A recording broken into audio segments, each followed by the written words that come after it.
Est-ce que c'est bien ou pas de s'étirer avant, après l'entraînement? Il y a beaucoup de mythes autour des étirements. Un coup on dit qu'il faut absolument en faire, un coup on dit que c'est délétère pour la performance. Donc qu'est-ce qu'il en est réellement des étirements? Je vous explique tout dans cette vidéo.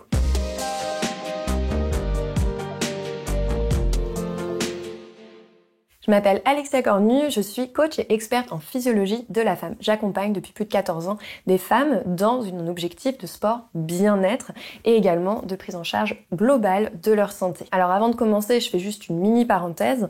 Il s'agit dans cette vidéo de sport, santé, bien-être. On n'est pas dans une recherche de performance, on n'est pas sur du sport en compétition ou du sport de haut niveau, puisque mes conseils ne vont pas s'appliquer dans ce cas de figure-là, mais vraiment vont s'appliquer plutôt pour des personnes qui font du sport dans un objectif de bien-être et de santé.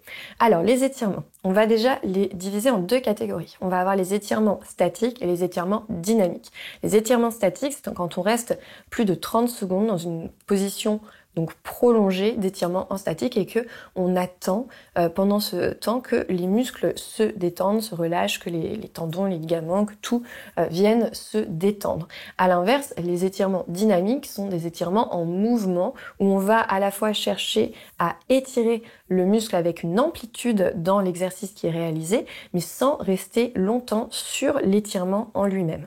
Donc je les différencie bien parce qu'on va pas en fait les utiliser dans les mêmes conditions et ils vont pas avoir le même impact sur le muscle. Pour tout ce qui va être échauffement, je vous invite à inclure toujours des étirements dynamiques au sein de votre échauffement. Ça permet une mise en route progressive de votre corps, ça permet de mettre aussi tous vos signaux en alerte, donc au niveau du cerveau, ça envoie un message comme quoi il va y avoir de l'activité physique, donc vous êtes plus à même d'être vigilant, de ne pas vous tordre une cheville par exemple si vous allez courir, et donc je vous invite toujours à faire quelques étirements dynamiques pour la mise en route. Donc ça peut être de bouger les bras sur les côtés, de tendre les bras au-dessus de la tête, de venir toucher ses pieds, se relever. En fait l'idée c'est vraiment de chercher des mouvements qui vont avoir une bonne amplitude articulaire pour vous permettre de réveiller la fibre musculaire sans tirer dessus non plus de façon excessive ou de façon violente. Donc vraiment, étirement dynamique, progressif, ça c'est idéal pour vous échauffer.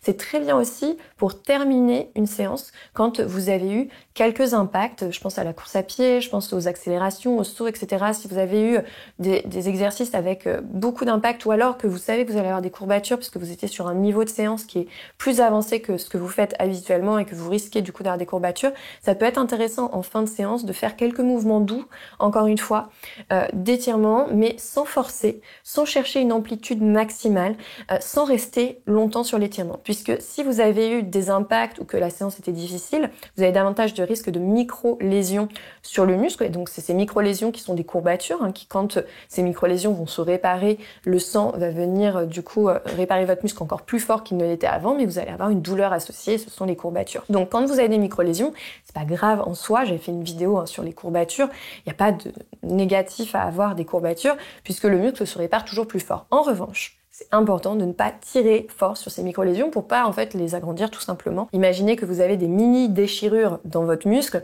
on va éviter de tirer dessus pour agrandir ces déchirures tout simplement. Donc le mouvement doux va être intéressant.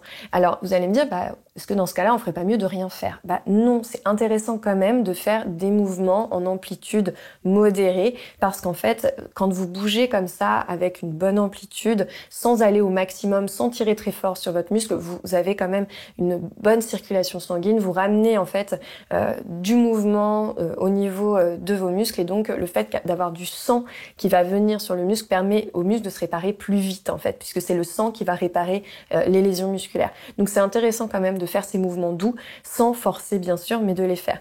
Donc les étirements dynamiques, au final, en échauffement, en étirement, que ce soit avant une séance qui soit très intense ou une séance douce, vous pouvez vraiment y aller. Maintenant, les étirements statiques, eux, vont être soit à faire isolés, soit à faire en fin de séance d'une séance facile entre guillemets ou en tout cas de renforcement musculaire très doux où il n'y a pas eu d'impact, où il n'y a pas eu de risque de déchirure musculaire.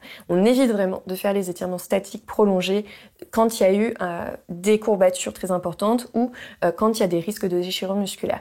Donc typiquement, si vous êtes très endolori après une séance, que vous avez beaucoup de courbatures, ça va être intéressant de faire des étirements parce que ça va vous permettre d'éliminer plus rapidement les courbatures, mais à l'inverse, pas faire des étirements statiques prolongés puisque ça risque risque de tirer davantage sur les déchirures musculaires.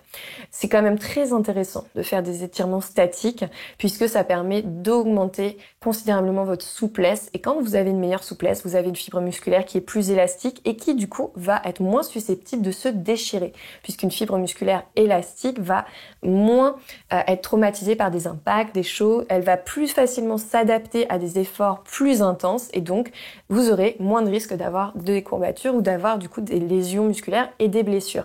Donc c'est très intéressant pour faire de la prévention de faire ces étirements statiques et à l'inverse de faire du dynamique en échauffement, en étirement après une séance difficile et donc de bien avoir conscience que les deux sont indispensables pour avoir des muscles qui sont en bonne santé mais de ne pas les faire exactement au même moment. J'espère que ça vous aura aidé, que c'est plus clair. N'hésitez pas à aller voir la vidéo que j'avais faite sur le sujet des courbatures justement si ça vous intéresse et puis je vous retrouve très bientôt dans une prochaine vidéo. N'oubliez pas de vous abonner et je vous dis à très vite.